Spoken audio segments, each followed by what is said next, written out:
কই রে কমনে গেলি, জোরে আই, বেলা তো গড়ি গেল। দাঁড়া, জরুরি গেল তো সাই হয়নি, তারপরে আসছি।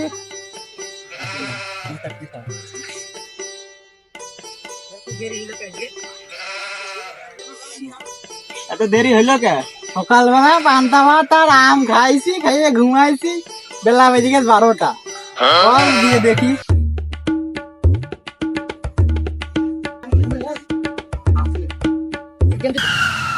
কি করে আই? আমি দাঁড়ালাম।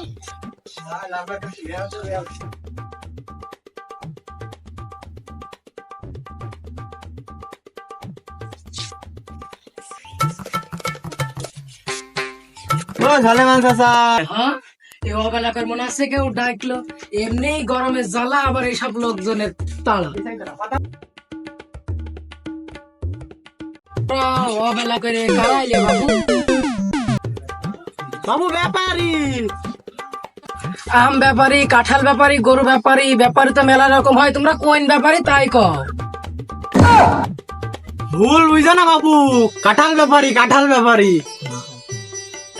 তোমার বাগানের কাঁঠাল কিনতে এলাম বাবু, তোমার বাগানের কাঁঠাল। তোমরা কি কাঁঠাল নিবা নে? কাঁচা কাঁঠাল নিবা না পাকা কাঁঠাল নিবা তাই কও। মনের ভেদ ভেঙে কও। বাবু কাঁচা কাঁঠাল নেবো, কাঁচা কাঁঠাল। ও, ভিকে নিম, কথা বলবা নাকি বাগানে যাবা? মানে যাইতে হবে। তো চলো যাই, ঘর ডাটকে দিই বাপু। মতো চাষি মাসে নেই। তুমি আগে যাও। তো চলো যাই। চাষা তো বেশি সুবিধাজনক নাই। বাস রে মাইরে ফেল তো।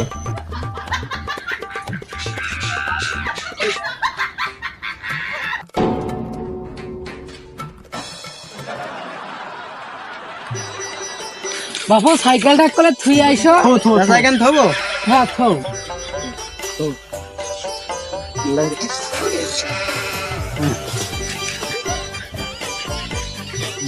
চাষা, তোমার বাগানে কাঁঠাল কি পরিমাণ আছে? তোর মাথায় চুল কি পরিমাণ আছে এই? চাচা বাগান তোমার, তুমি জানবে না তো অন্য লোক জানবে? তাও তো তোমাতে, তুমি চুল জানো না কেন কয়টা আছে? কদিনই এ কথা ভুলা যায়? হ্যাঁ সামান্য তোমার মাথার খোঁজ রাখতে পারছো না, আর আমি এত বড় বাগান কিভাবে ঠিক রাখি? চাচা তো কথা ঠিকই ভুলেছে। তাহলে অত কথা করে না কয়ে দামাদার জিজ্ঞেস করছে।